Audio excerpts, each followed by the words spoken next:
जय हिंद दोस्त, स्वागत है आपको इस यूट्यूब चैनल राजधानी फ्री शिक्षा में। तो आज के अगला लेक्चर है हमारा, ठीक है। तो कल तक जो बताए थे हम आपको दर्पण के बारे में बताए थे, मिरर के बारे में, और आपको बताए थे कि दर्पण कितने प्रकार के हैं। तो दर्पण अगर आपसे पूछे कि दर्पण कितने प्रकार के हैं तो हम बताए थे कल दर्पण जो है हमारा 3 प्रकार के। कितने प्रकार के हैं? 3 प्रकार के। वो हम बताए थे, पहला जो है हमारा एक बताए थे समतल दर्पण है, और एक बताए थे अवतल दर्पण, और एक उत्तल दर्पण है। लेकिन बताए थे समतल दर्पण जो है अकेला है, और और अवतल दर्पण जो है, उत्तल दर्पण जो है हमारा गोले दर्पण के अंदर आता है, ठीक है। तो हम समतल दर्पण के बारे में जानकारी ले लिए थे। आज जो हम बताने वाले हैं आपको गोलीय दर्पण के बारे में बताने हैं। किसके बारे में बताना है? गोलीय दर्पण के बारे में बताना है, ठीक है। तो आप लोग ध्यान दीजिएगा, गोलीय दर्पण क्या होता है समझिएगा। गोलीय दर्पण, गोलीय दर्पण, गोलीय दर्पण के बारे में समझना हमको। और गोलीय दर्पण जो हमारा होता है, ये हमारा होता है 2 प्रकार के होता है। कितना प्रकार के होता है? 2 प्रकार के। चलिए, गोलीय दर्पण जो होता है कितना प्रकार का होता है? 2 प्रकार के होता है हमारा, ठीक है। पहला जो होता है ये हमारा बताए थे आपको, कल ही हम बताए थे, गोलीय दर्पण 2 प्रकार के होता है। एक हमारा होता है अवतल और एक होता है उत्तल। देखिएगा, अगर मैं बात करूं इसका गोलीय दर्पण समझना पहले, सबसे पहले देखिएगा गोलीय दर्पण, ये गोलीय दर्पण हमारा, ये शीशा का, कांच का एक खोखला गोला है। क्या है? खोखला गोला। गोलीय दर्पण समझिएगा, ये शीशा का खोखले गोला है, ठीक है, उसी का भाग होता है, ये खोखला गोला का भाग होता है गोलीय दर्पण। अगर मैं इसको बात करूं कि गोलीय दर्पण को अगर बीचे बीच हमसे खोखले गोले कांच का एक भाग है, ठीक है, इसको अगर हम काट देंगे, ठीक है, काट को अगर निकालेंगे तो बिल्कुल इस प्रकार निकल के आएगा, इस प्रकार और इस प्रकार निकल के आएगा। आएगा कि नहीं आएगा? ठीक है, इसी प्रकार बिल्कुल अगर काट के निकाले तो इसी प्रकार निकलेगा। अब हम अगर बात करें कि इसमें बताइए कौन सा दर्पण है, ये कौन सा दर्पण है, तो अभी हम दर्पण नहीं कह सकते हैं, अभी हम दर्पण नहीं बोलेंगे, इसको हम अभी दर्पण नहीं बोल सकते हैं। ये अगर रंग देंगे तब हम दर्पण रंगने के अनुसार बताएंगे कि कौन सा दर्पण, ठीक है। अगर हम इसके अंदर रंग देते हैं, ठीक है, तो कल ही आपको बताए थे हम, अगर इसके अंदर रंग देते हैं हम तो इसको आप बोलेंगे हम क्या? इसको बोलेंगे हम अब उत्तल दर्पण। कौन सा बोलेंगे? उत्तल दर्पण। अब इसको अगर हम बाहर रंग देंगे, बाहर कलाई कर देंगे इसमें, ठीक है, तो इसमें आप बोल देंगे इसको अवतल दर्पण। क्या बोलेंगे? अवतल दर्पण। बताए थे आपको हम कल, देखिएगा ध्यान से, कि अवतल दर्पण जो होता है इसका अगर मैं बात करूं परावर्तक सतह का, किसका? परावर्तक सतह। परावर्तक सतह की बात करें इसका और इसका, तो किधर हो सकता है? इसका जो परावर्तक सतह होगा ये साइड होगा, ठीक है। परावर्तक सतह उसको बोलते हैं जो देखने वाले, जिधर हम देखते हैं उसको बोलते हैं परावर्तक सतह। अब आता है बात, इसको बोलते हैं क्या? परावर्तक सतह। परावर्तक सतह, परावर्तक सतह इसको बोलते हैं, ठीक है। इस साइड जिस तरफ हम अपना शकल को देखेंगे, मान लिया जाए यहाँ पर ये खड़ा कर देंगे इसको, चलो अगर इसको हम खड़ा करते हैं, बउआ को,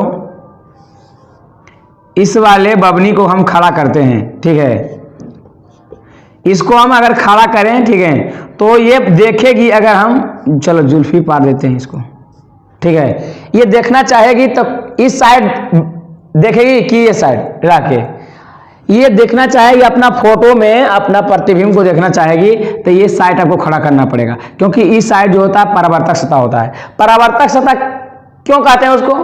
क्योंकि यहाँ पर जो किरण है इधर ही बनेगा, क्योंकि इधर चिकना सतह है, क्या है, इधर तो कलाई किया हुआ है। कोई भी देखेगा अपना फोटो तो इधर रहता है रंगा हुआ, उधर देखता है क्या? नहीं, जिधर चिकना होता है उधर देखता है, ठीक है। तो क्यों? क्योंकि इस पर किरण जो आता है, अब किरण आने के बाद क्या होता है? वापस लौट जाता है, इसीलिए बोलते हैं किरण गया, परावर्तन हो गया किरण, इसलिए बोलते हैं हम परावर्तक सतह बोलते हैं, ठीक है। और अगर इधर में इस वाले दर्पण में हम अगर बात करें तो ये छोटिया है, ठीक है, ये इसका नाम क्या है? छोटिया है, छोटिया, ठीक है। चलिए नाम ले देते हैं, ठीक है, ये छोटिया समझ लीजिए, इसको समझ ले क्या? छोटुआ। अब इसको हम खड़ा किए हैं, ठीक है, अब इसको खड़ा किधर? इधर किए हैं, तो इधर इसका बताइए परावर्तक सतह किधर होगा? इधर होगा, इसका परावर्तक सतह हो जाएगा इधर, परावर्तक सतह, यानी यहां से सिंपल सी बात समझने को मिला है कि जिधर हम अपना शकल को देखते हैं उस वाले सतह को बोलते हैं परावर्तक सतह, जिधर नहीं देखते हैं उधर बात ही अलग है। ठीक है, इधर इधर रंगा हुआ इधर देखेंगे नहीं देखेंगे, कोई भी पागल कोई भी थोड़ी नहीं जी दर्पण में जिधर रंगल रहता है उधर देखता है कि नहीं, ऐसा नहीं होता है। ठीक है, अब अगर मैं बात करूं इस वाले को, ठीक है, अब अगर इसमें वाले बात करें कि अवतल हो गया है, ये कौन सा दर्पण हो गया है, सॉरी ये उत्तल दर्पण हो गया है, ये हमारा अवतल दर्पण हो गया है। अब बात बताइए इसका जो परावर्तक सतह है कैसा है, उठा हुआ है, कैसा है, उठा हुआ है, और इसका जो है हमारा परावर्तक सतह जो है क्या है, धंसा हुआ है, मतलब देखने वाला सतह जो है क्या है, धंसा हुआ है। समझ सकते हैं। तो अगर हम बात करें कि अवतल दर्पण और उत्तल दर्पण किसे कहते हैं, तो आप बता सकते हैं, बोलेंगे वैसा दर्पण जिसका परावर्तक सतह उभरा हुआ हो। उभरा हुआ का मतलब होता है उठल, क्या हो, उठल। नाम देते पहले इसको बोलते हैं अवतल दर्पण। क्या बोलते हैं, अवतल दर्पण। ठीक है, अब इसको बोलते हैं हम उत्तल दर्पण। उत्तल दर्पण इंग्लिश में अगर बात करें तो इसको हम बोलते हैं कॉन्वेक्स मिरर। कॉन्वेक्स मिरर, और इसको बोलते हैं कॉनकेव मिरर।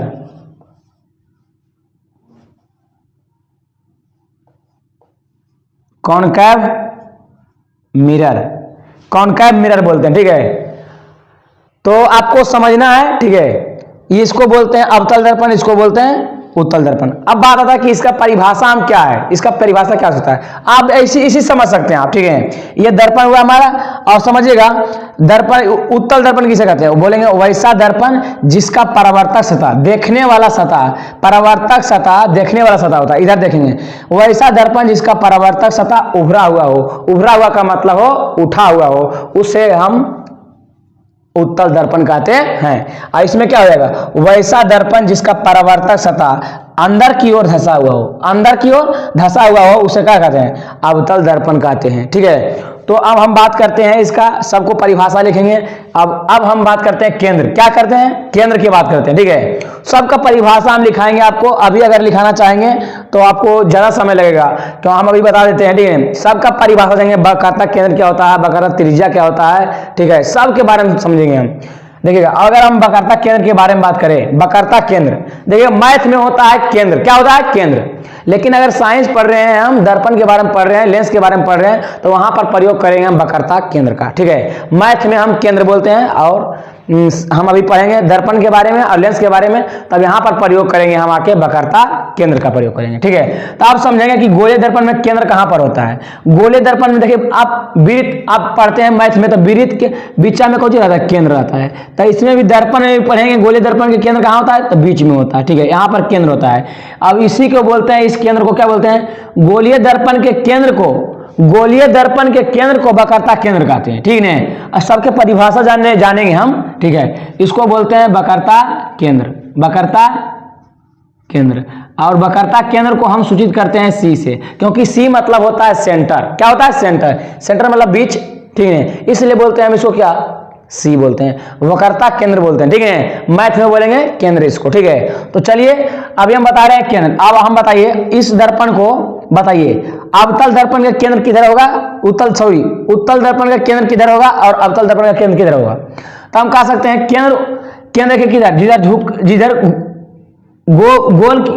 तरफ गोल हो रहा है, जिस तरफ घूर रहा है, देखिए गोल किधर होगा, इधर होगा। इसका गोल किधर होगा, इधर होगा। इसका केंद्र हो जाएगा इस साइड, और इसका भी केंद्र होगा ये साइड, होगा कि नहीं। इसका मान लिया इस साइड होगा, केंद्र होगा इधर। ठीक है, इसका भी क्या होगा, इधर। समझा कि नहीं। तो दोनों का केंद्र इधर साइड घूरल रहेगा, वो साइड हमारा क्या होगा, केंद्र होगा। ठीक है, तो आप समझ गए हैं केंद्र इसका किधर होगा, इधर, इसका केंद्र इधर। ठीक है, तो हम समझ सकते हैं केंद्र इधर होगा।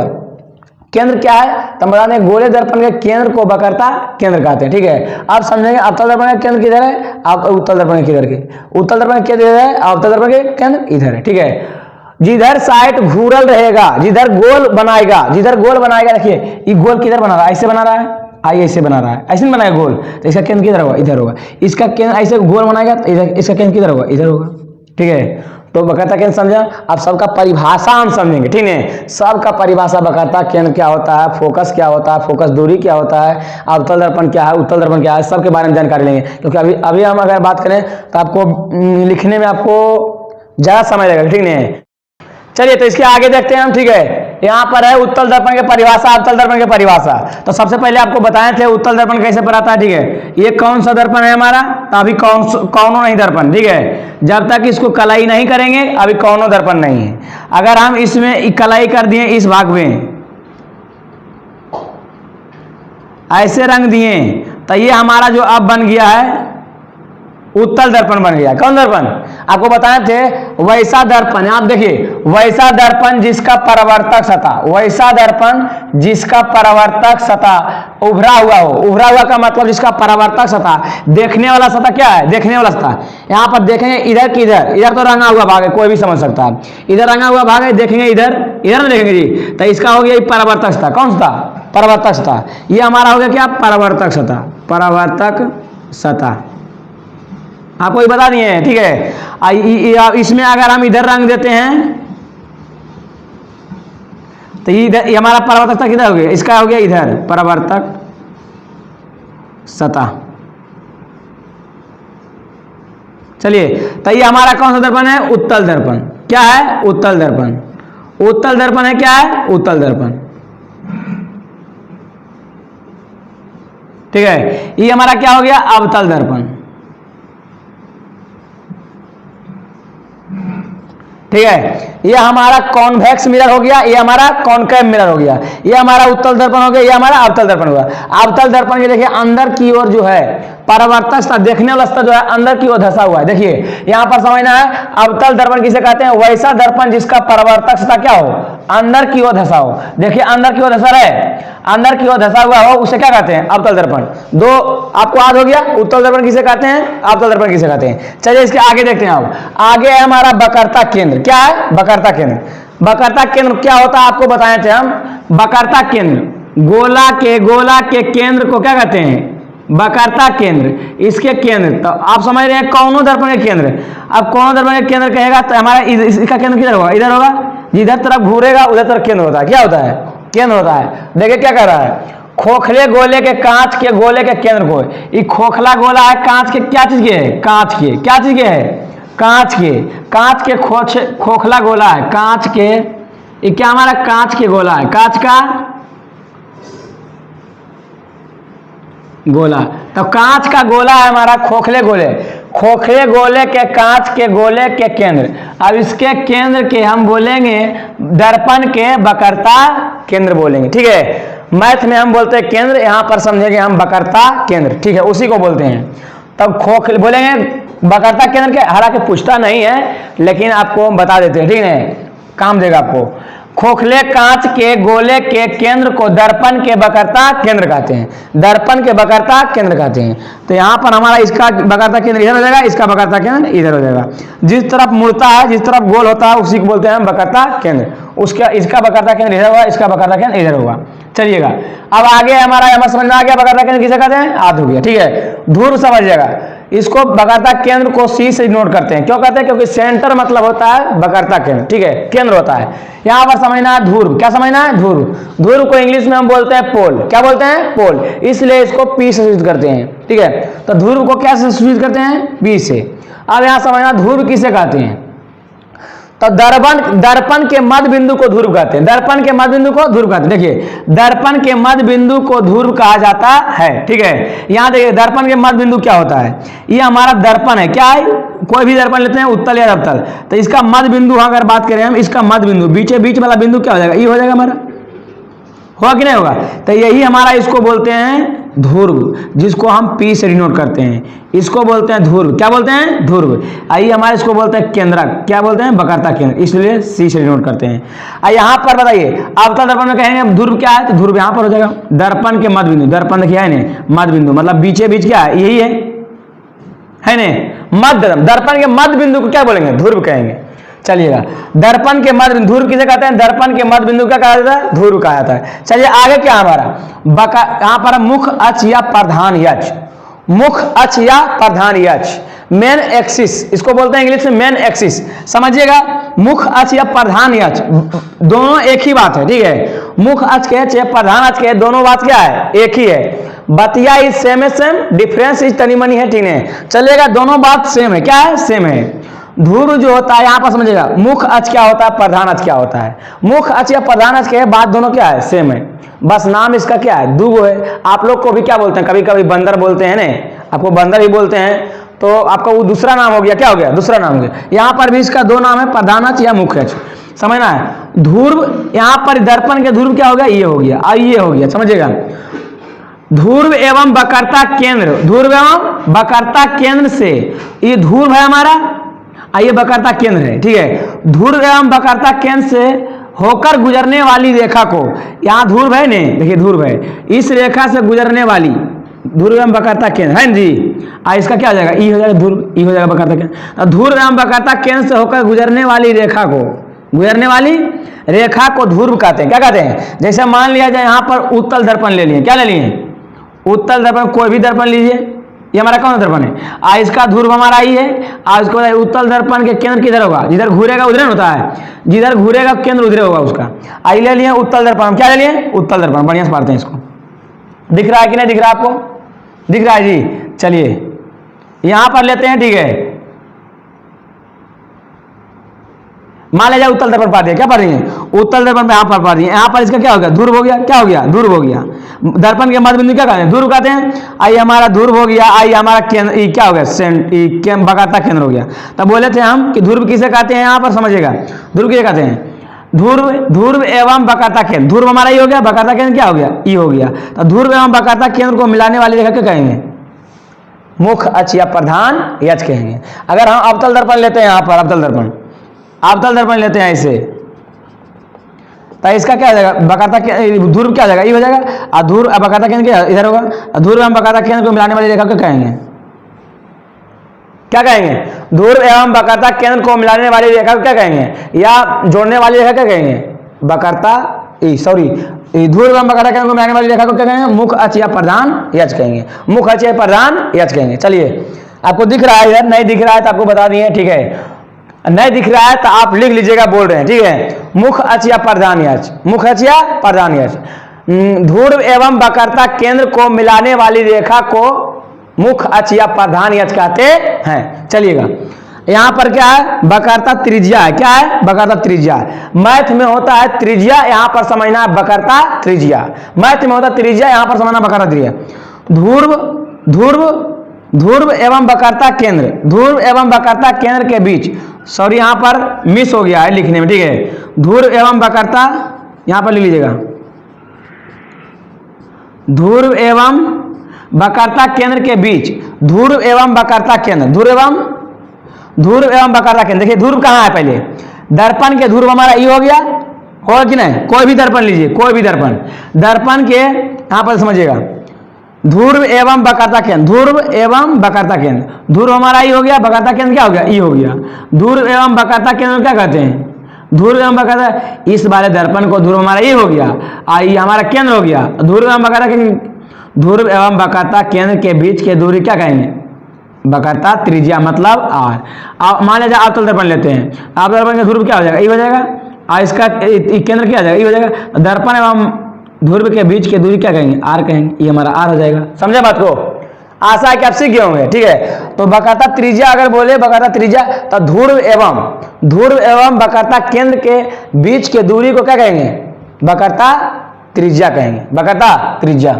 चलिए अब समझना, यहां पर द्वारक, क्या है, द्वारक। जैसे द्वारक मतलब होता है द्वार, क्या होता है, द्वार। जैसे आपका घर के भी द्वार होता है कि नहीं। मान लिया जाए यहां पर आपका घर है, क्या है, ई सपोज कीजिएगा घर है, और घर के द्वार आपका क्या है, ई है, क्या है, ई है। तो इसकी जो यहाँ पर घर के द्वार है, यहाँ पर जो इसकी है, देखिएगा ईला, यह दुवरिया जो है, इसका चौड़ैया जो है वही आपका दुवरिया है कि नहीं। तो यही समझना है, यहाँ पर समझना दर्पण के द्वारक। तो दर्पण हमारा क्या है, मान लिया दर्पण हमारा ऐसे, देखिए दर्पण हमारा कोई, चलो उत्तल दर्पण लेते हैं, ये हमारा उत्तल दर्पण हो गया, क्या हो गया, उत्तल दर्पण। अब समझना इसका द्वारक क्या हो जाएगा, इसका द्वारक समझिएगा। तो दर्पण के दुवरिया, यहाँ दर्पण के हमारा क्या है, द्वारक है, मतलब परावर्तक सतह कौन है, नहीं समझे? चलिए यहाँ पर समझना है, यहाँ पर समझिएगा, कहाँ पर आपको जगह भी नहीं है जी। चलिएगा, जैसे हम अवतल दर्पण पा दिए, क्या पा दिए? अवतल दर्पण। अब समझना इसका द्वारक क्या हो जाएगा, जिसका परावर्तक सतह है, परावर्तक सतह ये है तो इसका दुवरिया, यह देखते हैं उसका दुवरिया चौड़ैया ही, परावर्तक सतह के चौड़ैया ही मेरा क्या कहलाता है? द्वारक कहलाता है। देखिए यहाँ पर क्या कह रहा है, दर्पण के परावर्तक सतह की चौड़ाई, परावर्तक सतह मतलब देखने वाला सतह के चौड़ैया को क्या कहेंगे? देखने वाला सतह के चौड़ैया क्या कहेंगे? द्वारक कहेंगे। क्या कहेंगे? द्वारक। परावर्तक दर्पण के परावर्तक सतह के चौड़ाई को दर्पण के द्वारक कहते हैं, दर्पण के द्वारक कहते हैं। चलिए समझ में आ गया बात को। अर्थात हम कह सकते हैं इसका व्यास भी हम बोल सकते हैं, ठीक है, हम बोल सकते हैं दर्पण के व्यास को ही द्वारक कहते हैं, ठीक है। अर्थात में बोल सकते हैं दर्पण के व्यास को दर्पण के द्वारक कहते हैं, दर्पण के व्यास के दर्पण के द्वारक कहते हैं। मान लिया जाए एगो वृत्त है, इसका व्यास क्या हो जाएगा? ये हो जाएगा। वृत्त के सबसे बड़ी जीवा को क्या कहते हैं? व्यास कहते हैं। इसका व्यास कौन हो गया? यह हो गया। तो यहाँ पर दर्पण वृत्त के व्यास हो गया, ही दर्पण के व्यास समझेंगे, दर्पण की चौड़ाई हो जाएगा। यहाँ पर वृत्त की चौड़ाई हो गया, क्या हो गया? चौड़ाई हो गया। समझना है और क्या? तो यहाँ पर द्वारक समझ में आया। अगर आपसे पूछे कि द्वारक किसे कहते हैं तो आप बता देना है आपको दर्पण के परावर्तक सतह के व्यास कहते हैं। क्या कहते हैं? अर्थात हम कह सकते हैं दर्पण के व्यास को द्वारक कहते हैं। इतना अच्छा से आपको समझा दिए हैं, आशा है कि आपको समझ में आ गया होगा। चलिए तो आप स्क्रीनशॉट लीजिए, तब तक मिलते हैं आपको नेक्स्ट क्लास में हम।